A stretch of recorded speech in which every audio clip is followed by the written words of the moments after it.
तू टप्प्यात आल्यानंतर तुझा कार्यक्रम आम्ही बायाच करणार. आमदारकीचं इलेक्शन झाल्यानंतर जिल्हा परिषदचं इलेक्शन आहे.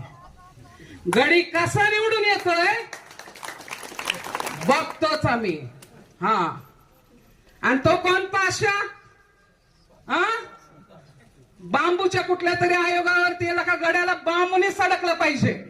हा, कशाचा पण नाद करा, कशावरही बोला, पण महिलांच्या अस्तित्वावरती नाही. महिलांच्या पदरापर्यंत येणारी गोष्ट भावांनो तुम्ही आम्ही सहन करायची नाही. आमच्या पदरापर्यंत ज्यावेळेस गोष्ट येते, हे पदर आहे ना दादा, तुमच्या आमच्या लहान लेकराच्या डोक्यावरचा उन्हाचा आदर हा पदर आहे.